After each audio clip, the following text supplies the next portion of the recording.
ನಮಸ್ಕಾರ. ಎಸ್ ನ್ಯೂಸ್ಗೆ ಸ್ವಾಗತ. ನಾನು ಎಸ್ ದೇವೇಂದ್ರಗೌಡ. ಇಂದಿನ ಮುಖ್ಯಾಂಶಗಳು. ಎರಡನೇ ಬೆಳೆಗೆ ನೀರಿಲ್ಲ, ಜನವರಿ 10ರವರೆಗೆ ಮಾತ್ರ ಎಡದಂಡೆಗೆ ನೀರು, ಐಸಿಸಿ ಸಭೆ ನಿರ್ಣಯ. ವಕೀಲರ ಸಂಘದ ಚುನಾವಣೆ, ಕೆ ಭೀಮನಗೌಡ ಅಧ್ಯಕ್ಷರಾಗಿ, ಉಪಾಧ್ಯಕ್ಷರಾಗಿ ಕೆ ಜಗದೀಶ್, ಸಹ ಕಾರ್ಯದರ್ಶಿಯಾಗಿ ಹೀನಾ ಹಂಬ್ರಿನ್ ಆಯ್ಕೆ. ಮಕ್ಕಳೆಂದರೆ ತೋಟದಲ್ಲಿರುವ ಹೂಗಳಿದ್ದಂತೆ, ಮಂಜುಳಾ ಪಾಟೀಲ್. ಹುಡಾ ಸರ್ಕಾರಿ ಮಾದರಿ ಹಿರಿಯ ಪ್ರಾಥಮಿಕ ಶಾಲೆಗೆ ಕಾಯಂ ಶಿಕ್ಷಕರನ್ನು ನೇಮಿಸಲು ಒತ್ತಾಯ. ಮಕ್ಕಳು ಮೊಬೈಲ್ ಬಿಡಬೇಕು, ಪುಸ್ತಕ ಓದಬೇಕು, ಅರುಣ್ ಕುಮಾರ್ ದೇಸಾಯಿ.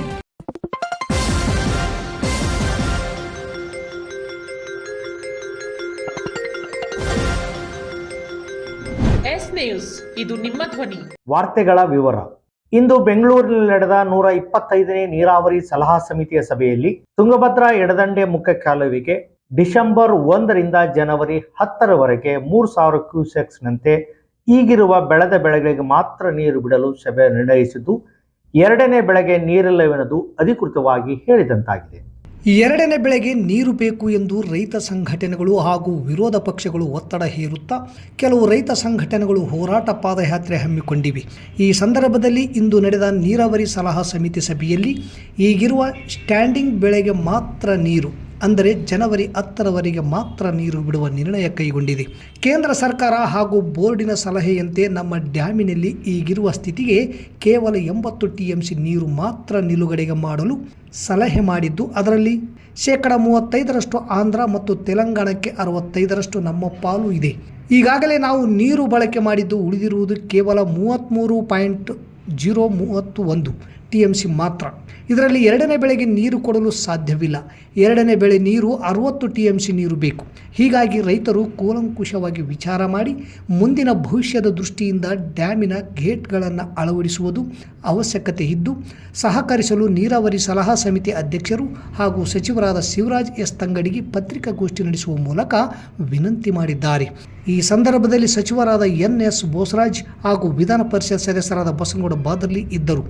ಎರಡನೇ ಬೆಳೆಗೆ ನೀರು ಇಲ್ಲ ಎನ್ನುವುದು ನೀರಾವರಿ ಸಲಹಾ ಸಮಿತಿ ಸಭೆ ಸ್ಪಷ್ಟ ನಿರ್ಣಯ ಮಾಡಿದ್ದು, ಸ್ಥಳೀಯ ವಿರೋಧ ಪಕ್ಷದ ಮುಖಂಡರಾದ ವೆಂಕಟರಾವ್ ನಾಡಗೌಡ, ಕೆ ವಿರೂಪಾಕ್ಷಪ್ಪ ಹಾಗೂ ರೈತ ಸಂಘಗಳ ಮುಂದಿನ ನಡೆ ಏನು ಎನ್ನುವುದನ್ನು ನಾಳೆ ಸ್ಪಷ್ಟವಾಗಬಹುದು. ಬಹಳ ಸ್ಪಷ್ಟವಾಗಿ ಹೇಳ್ತೀನಿ, ಬೋರ್ಡಿನ CWC ಸಭೆ ಕೇಂದ್ರ ಸರ್ಕಾರ ಸಲಹೆ ಕೊಟ್ಟಂಗೆ 105 TMC ನೀರು ಹಿಡಿಬಾರ್ದು, 80 TMC ಮಾತ್ರ ನೀರನ್ನ ಇಟ್ಕೋಬೇಕು. ಯಾಕಂದ್ರೆ ಕನಿಷ್ಠ 7ರಿಂದ 8 ಗೇಟ್ಗಳು ಸ್ಟಕ್ ಆಗಿದಾವೆ.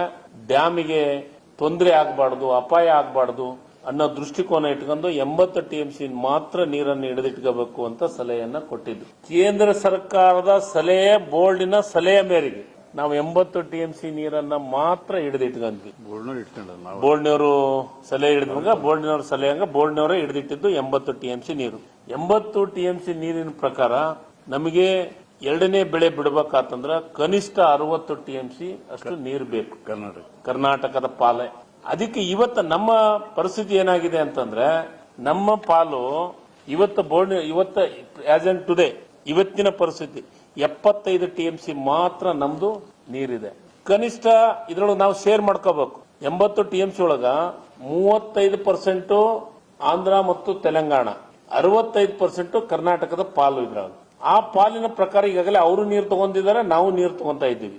ನವೆಂಬರ್ 30ನೇ ತಾರೀಕಿನವರೆಗೂ ನಾವು ನೀರು ಈಗ ಆಸ್ ಇಟ್ ಇಸ್ ಏನ್ ಬಿಡ್ತಾ ಇದ್ವಿ, ಅವರು ತಗೊಂತಾ ಇದ್ದಾರೆ. ಅವ್ರ ಇಂಡಿಯನ್ ಪ್ರಕಾರ ಅವರು ತಗೊಂತಾರೆ, ನಾವು ಅದ್ರ ಪ್ರಕಾರ ಕನಿಷ್ಠ 33.031 ನಷ್ಟು ನೀರು ನಮ್ಮ ಪಾಲಿಗೆ ಉಳಿತೈತಿ TMC. ಇಷ್ಟು ನಮ್ಮ ಕರ್ನಾಟಕದ ಪಾಲು ಉಳಿತೈತಿ. ನಮ್ಮ ರೈತರು ಮತ್ತು ಮುಖಂಡರು ಮತ್ತು ಶಾಸಕರ, ವಿಧಾನ ಪರಿಷತ್ತಿನ ಸದಸ್ಯರ ಸಲಹೆ ಮೇರೆಗೆ ನಾವು ಡಿಸೆಂಬರ್ 31 ಅಂತ ನಾವು ವಿಚಾರ ಮಾಡಿದ್ವಿ. ನಮ್ಮಲ್ಲಿ ಎಲ್ಲಾ ಶಾಸಕರ ಅಭಿಪ್ರಾಯವನ್ನ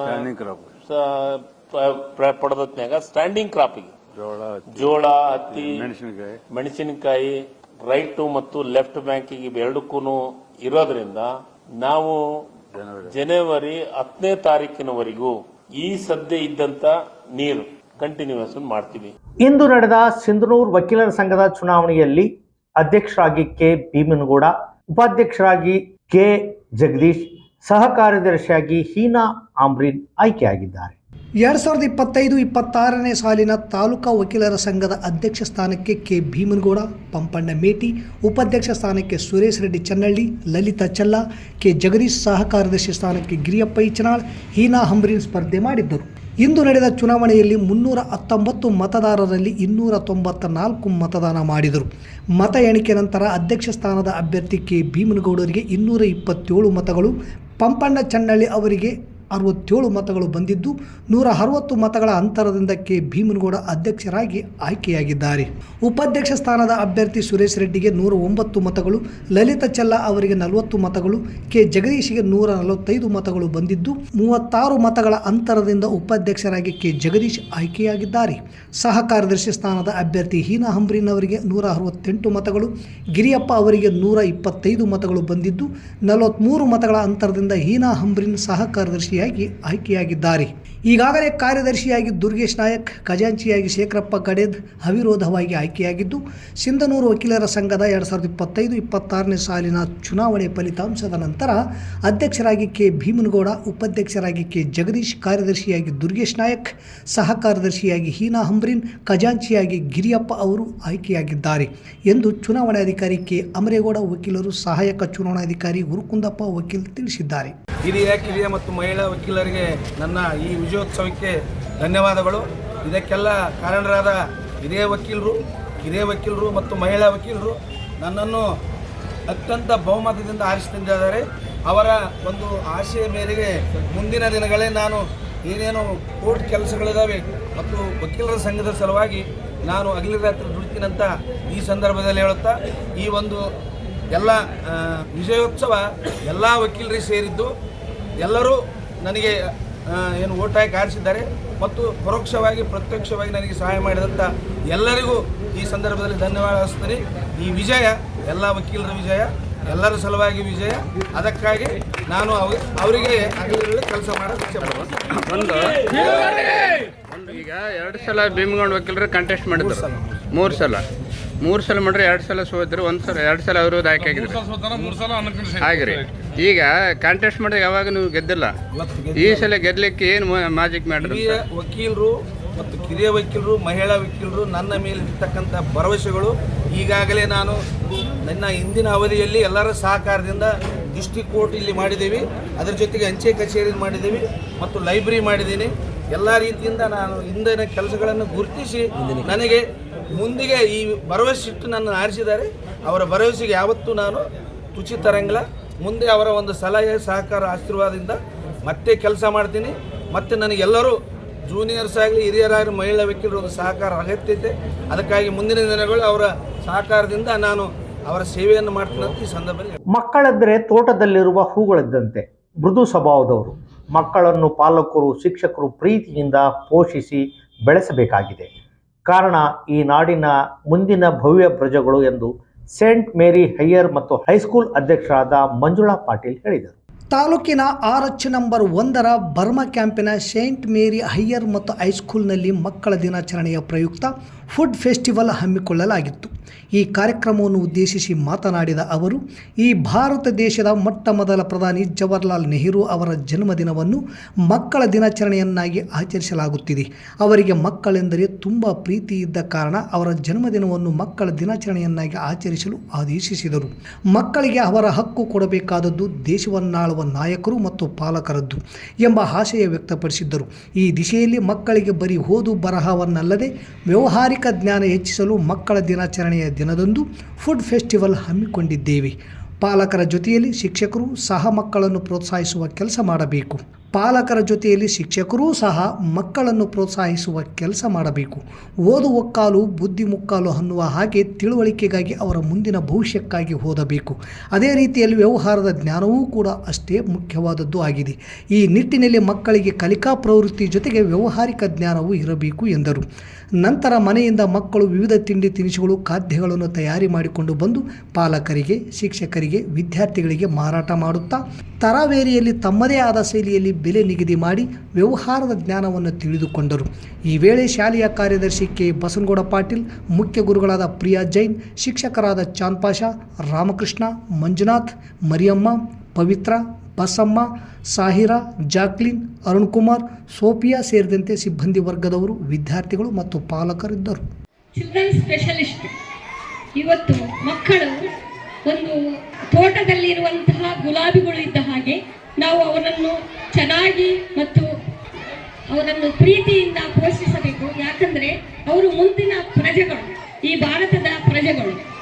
ಈ ಭಾರತದ ಮೊಟ್ಟ ಮೊದಲನೇ ಪ್ರಧಾನಿಯಾದ ಜವಾಹರ್ಲಾಲ್ ನೆಹರು ಅವರ ಹುಟ್ಟುಹಬ್ಬದ ಪ್ರಯುಕ್ತ ಇಂದು ಪ್ರತಿ ಶಾಲೆಯಲ್ಲೂ ದೇಶಾದ್ಯಂತ ನವೆಂಬರ್ 14 ಚಿಲ್ಡ್ರನ್ಸ್ ಡೇ ಅನ್ನು ಆಚರಿಸಲಾಗುತ್ತದೆ. ಅವರು ಮಕ್ಕಳೆಂದರೆ ತುಂಬಾ ಪ್ರೀತಿ, ಮಕ್ಕಳಿಗೆ ಒಳ್ಳೆ ಹಕ್ಕುಗಳನ್ನು, ಜವಾಬ್ದಾರಿಗಳನ್ನು, ಅವರನ್ನು ಎಲ್ಲ ರಂಗದಲ್ಲಿ ಬೆಳೆಸಬೇಕೆಂಬುದು ಅವರ ಆಶೆ ಆಗಿತ್ತು. ಅದೇ ರೀತಿಯಾಗಿ ಇಲ್ಲಿ ನಾವು ನಮ್ಮ ಶಾಲೆಯಲ್ಲಿ ಫುಡ್ ಫೆಸ್ಟ್ ಅನ್ನು ಆಚರಿಸಲು ಇವತ್ತು ಚಿಲ್ಡ್ರನ್ಸ್ ಸ್ಪೆಷಲಿಸ್ಟ್ ದಿವಸ ಹಮ್ಮಿಕೊಂಡಿದ್ದೇವೆ. ತಾವೆಲ್ಲರೂ ಪೇರೆಂಟ್ಸ್, ಪೋಷಕರು ಬಂದು ಮಕ್ಕಳನ್ನು ಪ್ರೋತ್ಸಾಹಿಸಬೇಕೆಂದು ಕೇಳಿಕೊಳ್ಳುತ್ತಾ ನನ್ನ 2 ಮಾತುಗಳನ್ನು ಮುಗಿಸುತ್ತೇನೆ. ತಾಲೂಕಿನ ಉಡಾ ಗ್ರಾಮದ ಸರ್ಕಾರಿ ಮಾದರಿಯ ಹಿರಿಯ ಪ್ರಾಥಮಿಕ ಶಾಲೆಯಲ್ಲಿ ಖಾಯಂ ಶಿಕ್ಷಕರ ಕೊರತೆ ಇದ್ದು, ಇದರಿಂದಾಗಿ ಮಕ್ಕಳು ಈ ಗ್ರಾಮದ ಶಾಲೆಯನ್ನು ತೊರೆದು ಬೇರೆಡೆಗೆ ಹೋಗೋದನ್ನು ನಾವೆಲ್ಲರೂ ತಡೆಯಬೇಕಾಗಿದೆ. ಶಿಕ್ಷಕರು, ಪೋಷಕರು, ಪಾಲಕರು, STM ಅಧ್ಯಕ್ಷರು ಹಾಗೂ ಉಪಾಧ್ಯಕ್ಷರು, ಸದಸ್ಯರು BEO ಕಚೇರಿಗೆ ಮುತ್ತಿಗೆ ಹಾಕುವ ಕೆಲಸ ಮಾಡುತ್ತೇವೆ ಎಂದು ಗ್ರಾಮದ ಹಿರಿಯರಾದ ತಿಮ್ಮಪ್ಪ ನಾಯಕ್ ಹೇಳಿದರು. ತಾಲೂಕಿನ ಹುಡಾ ಗ್ರಾಮದ ಸರ್ಕಾರಿ ಉನ್ನತೀಕರಿಸಿದ ಹಿರಿಯ ಪ್ರಾಥಮಿಕ ಶಾಲೆಗೆ ಶಿಕ್ಷಕರ ಕೊರತೆಯಿಂದ ಬೇಸತ್ತ ಗ್ರಾಮದ ಜನರು ಇಂದು ಶಾಲೆಯ ಮುಂದೆ ಪ್ರತಿಭಟಿಸಿ ಕಾಯಂ ಶಿಕ್ಷಕರ ನೇಮಕಾತಿಗೆ ಪಟ್ಟು ಹಿಡಿದು 4-5 ದಿನ ಗಡುವು ನೀಡಿದರು. 1ರಿಂದ 10ನೇ ತರಗತಿಯವರೆಗೆ 210 ಮಕ್ಕಳಿದ್ದು, ಒಬ್ಬ ಶಿಕ್ಷಕಿ ಹಾಗೂ ಮುಖ್ಯ ಗುರುಗಳಿದ್ದಾರೆ. ಬಿಟ್ಟರೆ 6 ಜನ ಅತಿಥಿ ಶಿಕ್ಷಕರಿಂದಲೇ ಪಾಠ ಪ್ರವಚನ ನಡೆಯುತ್ತಿದೆ. ಹೀಗಿರುವ ಹೆಚ್ಚುವರಿ ಮುಖ್ಯ ಗುರುಗಳಾದ ಹಂಬಣ್ಣವರು ಸಹ ಈಗಾಗಲೇ ಮಲ್ಕಾಪುರ ಗ್ರಾಮಕ್ಕೆ ವರ್ಗಾವಣೆಗೊಂಡಿದ್ದಾರೆ. ಇವರು ಹೋದ ಮೇಲೆ ಬರೀ ಅತಿಥಿ ಶಿಕ್ಷಕರೊಂದೇ ಉಳಿಯುವಂತಾಗುತ್ತದೆ. ಹೀಗಾಗಿ ಅತಿಥಿ ಶಿಕ್ಷಕರ ಮೇಲೆ ಪಾಲಕರು ನಂಬಿಕೆ ಇಡದೆ ತಮ್ಮ ಮಕ್ಕಳನ್ನು ಬೇರೆಡೆಗೆ ಕಳಿಸುವಂತಹ ಕೆಲಸ ಆಗುತ್ತಿದೆ. ಹೀಗಾಗಿ ಹುಡಾ ಗ್ರಾಮದ ಶಾಲೆ ಮುಚ್ಚುವ ಹಂತಕ್ಕೆ ಬಂದರೂ ಬರಬಹುದು. ಕಾರಣ ಕಡಿಮೆ ಎಂದರೂ 4 ಜನ ಕಾಯಂ ಶಿಕ್ಷಕರನ್ನಾದರೂ ತಕ್ಷಣವೇ ನೇಮಕ ಮಾಡಿ ಮಕ್ಕಳಿಗೆ ಉನ್ನತ ಶಿಕ್ಷಣಕ್ಕೆ ಒತ್ತು ಕೊಡಬೇಕೆಂದು ಒತ್ತಾಯಿಸಿದರು. ನಂತರ SDMC ಸದಸ್ಯ ಜಿಲಾನಿ ಪಾಷಾ ಮಾತನಾಡಿ, 270 ಸಂಖ್ಯೆಯಲ್ಲಿದ್ದ ವಿದ್ಯಾರ್ಥಿಗಳು ಈಗ 210ಕ್ಕೆ ಬಂದಿದೆ. ಕಾರಣ ಶಾಲೆಯಲ್ಲಿ ಶಿಕ್ಷಕರ ಕೊರತೆ. ಮೊದಲೆಲ್ಲ 8 ಜನ ಶಿಕ್ಷಕರಿದ್ದರು. ಅನಿವಾರ್ಯ ಕಾರಣಗಳಿಂದ ಅವರು ಟ್ರಾನ್ಸ್ಫರ್ ತೆಗೆದುಕೊಂಡು ಹೋಗಿದ್ದಾರೆ. ಉಳಿದಿದ್ದು 2 ಜನ ಶಿಕ್ಷಕರು ಮಾತ್ರ. ಇವರ ಜೊತೆಗೆ 6 ಜನ ಅತಿಥಿ ಶಿಕ್ಷಕರನ್ನು ಕೊಟ್ಟಿದ್ದಾರೆ. 3-4 ದಿನದಲ್ಲಿ ಎರವಲು ಶಿಕ್ಷಕರನ್ನು ಕಳಿಸಿ ಉನ್ನತ ಶಿಕ್ಷಣ ಕೊಡುವ ವ್ಯವಸ್ಥೆ ಮಾಡದೇ ಇದ್ದರೆ ಮುಂದಿನ ದಿನಗಳಲ್ಲಿ ಕ್ಷೇತ್ರ ಶಿಕ್ಷಣ ಕಾರ್ಯಾಲಯದ ಮುಂದೆ ಪ್ರತಿಭಟನೆ ಹಮ್ಮಿಕೊಳ್ಳಲಾಗುವುದೆಂದು ಎಚ್ಚರಿಕೆ ನೀಡಿದರು. ಈ ಸಂದರ್ಭದಲ್ಲಿ SDMC ಅಧ್ಯಕ್ಷ ಸಣ್ಣಪ್ಪ ಆಚಾರಿ, ಉಪಾಧ್ಯಕ್ಷ ಜಹೀರ್ ಪಾಷಾ, ಮಾಜಿ ಗ್ರಾಮ ಪಂಚಾಯತ್ ಅಧ್ಯಕ್ಷ ಸಿದ್ದನಗೌಡ ಜಾಲಿಹಾಳ್, SDMC ಸದಸ್ಯರಾದ ರಾಮಕೃಷ್ಣ ಬೆಳ್ಳಿಗುಂಡಿ, ಕಾಜಾಸಾಬ್, ಪಾಲಕ ಹುಲ್ಲೇಶ್, ಹೆಚ್ಚುವರಿ ಮುಖ್ಯ ಗುರುಗಳಾದ ಅಂಬಣ್ಣ ಸೇರಿದಂತೆ ವಿದ್ಯಾರ್ಥಿಗಳು ಇದ್ದರು. ನಾವೆಲ್ಲರೂ ಕೂಡ ಹೋರಾಟದಲ್ಲಿ ನಿರತರಾಗಿ ಮತ್ತು ನಮ್ಮ ಶಾಲೆಗೆ ಶಿಕ್ಷಕರನ್ನು ತರುವಂತಹ ಕೆಲಸ ನಾವೆಲ್ಲರೂ ಕೂಡಿ ಮಾಡಬೇಕಾಗಿದೆ.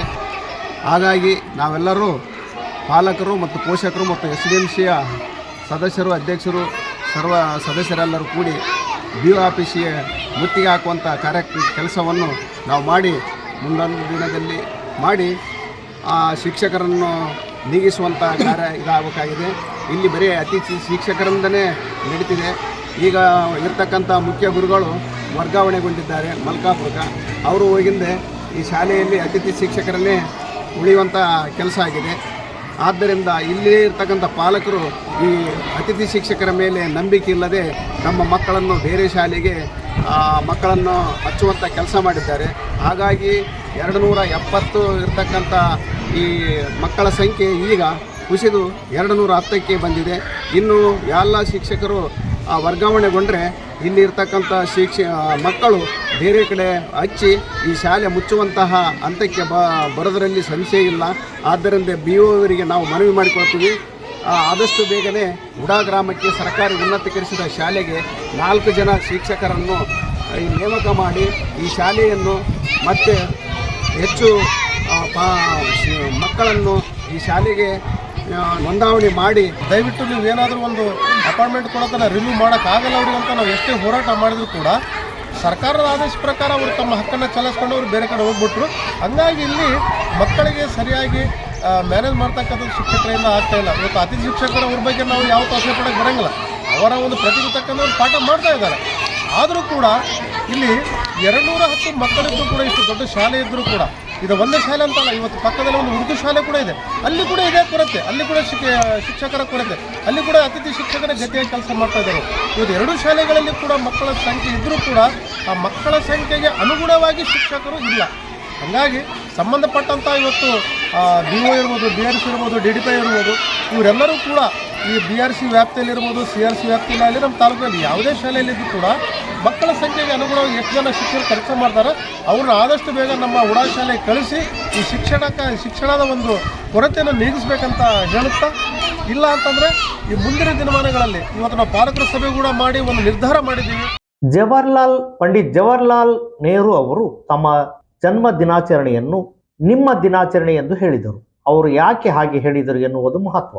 ಮುಂದಿನ ಭಾರತದ ಭವಿಷ್ಯದ ಭದ್ರ ಬುನಾದಿಗಳು ನೀವಾಗಬೇಕು ಎನ್ನುವ ಕಾರಣಕ್ಕೆ ಹಾಗೆ ಹೇಳಿದರು. ತಾವು ಮುಂದಿನ ಭವಿಷ್ಯ ರೂಪಿಸಲು ಮೊಬೈಲ್ ಬಿಡಬೇಕು, ಪುಸ್ತಕ ಓದಬೇಕು, ಉನ್ನತ ಹುದ್ದೆ ಪಡೆಯಬೇಕು ಎಂದು ತಹಸೀಲ್ದಾರ್ ಅರುಣ್ ಕುಮಾರ್ ಎಚ್ ದೇಸಾಯಿ ಹೇಳಿದರು. ನಗರದ RGM ಪ್ರೌಢಶಾಲೆಯಲ್ಲಿಂದು ನಡೆದ ಕನ್ನಡ ಸಾಹಿತ್ಯ ಪರಿಷತ್ತು ತಾಲೂಕು ಘಟಕದ ವತಿಯಿಂದ ದಿವಂಗತ ರುದ್ರಗೌಡ ಪೊಲೀಸ್ ಪಾಟೀಲ್, ದಿವಂಗತ R ವೆಂಕಣ್ಣ ಹಾಗೂ ದಿವಂಗತ ಉಷಾ ಚೆನ್ನಪ್ಪ ಬಂಗಾರಶೆಟ್ಟಿ 2025-26ನೇ ದತ್ತಿ ಉಪನ್ಯಾಸ ಕಾರ್ಯಕ್ರಮ ನಡೆಯಿತು. ಕಾರ್ಯಕ್ರಮವನ್ನು ತಹಸೀಲ್ದಾರ್ ಅರುಣ್ ಕುಮಾರ್ ದೇಸಾಯಿ ಉದ್ಘಾಟಿಸಿ ಮಾತನಾಡಿದರು. ಮಕ್ಕಳ ಸಾಹಿತ್ಯ ಶಿಕ್ಷಣ ಪ್ರಗತಿಯಲ್ಲಿ ಶಿಕ್ಷಕರು ಎನ್ನುವ ದತ್ತಿ ವಿಷಯದ ಕುರಿತು ಉಪನ್ಯಾಸಕ ಶಂಕರ್ ವಾಲಿಕರ್ ವಿಷಯ ಮಂಡಿಸಿದರು. ಮುಖ್ಯ ಅತಿಥಿಗಳಾಗಿ ಮಾಜಿ ಕನ್ನಡ ಸಾಹಿತ್ಯ ಪರಿಷತ್ ಅಧ್ಯಕ್ಷರಾದ ಸರಸ್ವತಿ ಪಾಟೀಲ್, ಸೈಯದ್ ಖಾದರ್ ಸುಭಾನಿ, ದತ್ತಿದಾನಿಗಳಾದ R ಪದ್ಮನಾಭ್, ನಾಗರತ್ನಮ್ಮ ಚಂದ್ರಶೇಖರ್, ಕರವೇ ಮುಖಂಡರಾದ ರಾಜಸಾಬ್ ಭಾಗವಹಿಸಿದ್ದರು. ಅಧ್ಯಕ್ಷತೆಯನ್ನು HF ಮಸ್ಕಿ ವಹಿಸಿದ್ದರು. ಇತ್ತೀಚೆಗೆ ಕಾರ್ಯನಿರತ ಪತ್ರಕರ್ತರ ಸಂಘದ ಜಿಲ್ಲಾ ಸಮಿತಿಯ ಉಪಾಧ್ಯಕ್ಷರಾಗಿ ಆಯ್ಕೆಯಾದ ಅಶೋಕ್ ಬೆನ್ನೂರ್, ಕಾರ್ಯಕಾರಿ ಸಮಿತಿ ಸದಸ್ಯರಾಗಿ ಆಯ್ಕೆಯಾದ ಚಂದ್ರಶೇಖರ ಎರ್ದಿಹಾಳ್ ಹಾಗೂ ಮೊಹಮ್ಮದ್ ಮುಸ್ತಫಾ ಅವರಿಗೆ ಕನ್ನಡ ಸಾಹಿತ್ಯ ಪರಿಷತ್ತಿನಿಂದ ಸನ್ಮಾನಿಸಿ ಗೌರವಿಸಲಾಯಿತು. ಕಾರ್ಯಕ್ರಮದಲ್ಲಿ ಕನ್ನಡ ಸಾಹಿತ್ಯ ಪರಿಷತ್ ಪದಾಧಿಕಾರಿಗಳು, ಚಂದ್ರಗೌಡ ಹರಟಿನೂರ್ ಹಾಗೂ ಶಾಂತಾ ಒಳಗಿನ ಮನೆ ಹಾಗೂ RGM ಶಾಲೆಯ ಶಿಕ್ಷಕರು ಹಾಗೂ ವಿದ್ಯಾರ್ಥಿಗಳು ಹಾಜರಿದ್ದರು. ನಿಮಗೆಲ್ಲ ತಿಳಿದಿದೆ, ಇವತ್ತು ನವೆಂಬರ್ 14 ಆಗಲೇ ಅವ್ರು ಹೇಳಿದ್ರು, ದೇಶದ ಪ್ರಪ್ರಥಮ ಪ್ರಧಾನಿ ಜವಾಹರ್ಲಾಲ್ ನೆಹರು ರವರು ತಮ್ಮ ದಿನಾಚರಣೆಯನ್ನ ನಿಮ್ಮ ದಿನಾಚರಣೆಯನ್ನಾಗಿ ಮಾಡಿ ಅಂತ ಹೇಳಿದ್ರು. ಯಾಕೆ ಹೇಳಿದ್ರು? ಪ್ರಥಮ ಪ್ರಧಾನಿಯ ಅಭಿಲಾಷೆ ಏನಾಗಿತ್ತು ಅಂದ್ರೆ, ನನ್ನ ಜಯಂತಿಗಿಂತ ಹೆಚ್ಚಾಗಿ ಮಕ್ಕಳು ಈ ಒಂದು ಕ್ಲಾಸ್ ರೂಮ್ ಅಲ್ಲಿ ಏನು ಮಕ್ಕಳು ಕುತ್ಕೊಂಡು ಓದ್ತಾರೆ, ಈ ಒಂದು 4 ಗೋಡೆಗಳ ಮಧ್ಯೆ ಇರ್ತಕ್ಕಂಥದ್ದು ಕೇವಲ ನಿಮ್ಮ ಶಿಕ್ಷಣ ಅಲ್ಲ, ಇದು ಭವಿಷ್ಯದ ಭಾರತದ ಭದ್ರ ಬುನಾದಿ ಆಗ್ತಾ ಇರೋದು ಈ 4 ಗೋಡೆಗಳ ಮಧ್ಯೆ. ಅದರ ಭವಿಷ್ಯದ ಭಾರತದ ನಿರ್ಮಾತೃಗಳು ಯಾರಂದ್ರೆ ನೀವು ಮಕ್ಕಳು, ಇಂದಿನ ಮಕ್ಕಳೇ ನಾಳಿನ ನಾಯಕರು ಅಂತ ಹೇಳ್ತಾರೆ. ನಾಯಕರಾಗ್ಬೇಕಂತಂದ್ರೆ ಅಂದ್ರೆ ಮಕ್ಕಳು ತಮ್ಮ ಶೈಕ್ಷಣಿಕ ಪಠ್ಯೇತರ ಚಟುವಟಿಕೆಗಳಾಗಿರ್ಬೋದು, ಶೈಕ್ಷಣಿಕ ಚಟುವಟಿಕೆಗಳಲ್ಲಿ ಚೆನ್ನಾಗಿ ಶ್ರದ್ಧೆಯಿಂದ ಓದ್ಬೇಕು. ಇಲ್ಲಿ ಇರ್ತಕ್ಕಂಥವ್ರಿಗೆ ಎಷ್ಟು ಜನಕ್ಕೆ IAS ಆಫೀಸರ್ ಆಗ್ಬೇಕಂತ ಇಷ್ಟ ಇದೆ? ಕೈ ಎತ್ತಿ. 5, 6, 7 ಪಕ್ಕದವ್ರು ನೋಡಿ ಕೈ ಎತ್ತಬೇಡ್ರಿ. ನಿಮ್ಗೆ ಏನ್ ಆಗ್ಬೇಕಾಗತ್ತೆ ಅಂತ ಕೈ ಎತ್ತಬೇಕು. ಅಷ್ಟರು ಎಲ್ಲರೂ ಲೇಡಿ ಆಫೀಸರ್ಸ್. Very good. ಯಾಕೋ ಹುಡುಗಿನವ್ರು ಹಿಂದಿನವ್ರು ಏನ ಸಿನಿಮಾ ಸ್ಟಾರ್ ಆಗ್ಬೇಕಣಪ್ಪ, ಡೈರೆಕ್ಟರ್, KGF ಯಶ್ ಆಗ್ಬೇಕಣ. ಓಕೆ, ಅವ್ರು ಎದಕ್ಕೂ ಕೈ ಎತ್ತಲ್ಲ ಹುಡುಗರು. Last bench. ಮತ್ತೊಮ್ಮೆ ಮುಖ್ಯಾಂಶಗಳು. 2ನೇ ಬೆಳೆಗೆ ನೀರಿಲ್ಲ, ಜನವರಿ 10ರವರೆಗೆ ಮಾತ್ರ ಎಡದಂಡೆಗೆ ನೀರು, ICC ಸಭೆ ನಿರ್ಣಯ. ವಕೀಲರ ಸಂಘದ ಚುನಾವಣೆ, ಕೆ ಭೀಮನಗೌಡ ಅಧ್ಯಕ್ಷರಾಗಿ, ಉಪಾಧ್ಯಕ್ಷರಾಗಿ ಕೆ ಜಗದೀಶ್, ಸಹ ಕಾರ್ಯದರ್ಶಿಯಾಗಿ ಹೀನಾ ಹಂಬ್ರಿನ್ ಆಯ್ಕೆ. ಮಕ್ಕಳೆಂದರೆ ತೋಟದಲ್ಲಿರುವ ಹೂಗಳಿದ್ದಂತೆ, ಮಂಜುಳಾ ಪಾಟೀಲ್. ಹುಡಾ ಸರ್ಕಾರಿ ಮಾದರಿ ಹಿರಿಯ ಪ್ರಾಥಮಿಕ ಶಾಲೆಗೆ ಕಾಯಂ ಶಿಕ್ಷಕರನ್ನು ನೇಮಿಸಲು ಒತ್ತಾಯ. ಮಕ್ಕಳು ಮೊಬೈಲ್ ಬಿಡಬೇಕು, ಪುಸ್ತಕ ಓದಬೇಕು. ಅರುಣ್ ಕುಮಾರ್ ದೇಸಾಯಿ. ಇಲ್ಲಿಗೆ ವಾರ್ತಾ ಪ್ರಸಾರ ಮುಕ್ತಾಯವಾಯಿತು. ನಿರಂತರ ಸುದ್ದಿಗಾಗಿ ವೀಕ್ಷಿಸಿ ಎಸ್ ನ್ಯೂಸ್. ಇದು ನಿಮ್ಮ ಧ್ವನಿ. ನಮಸ್ಕಾರ.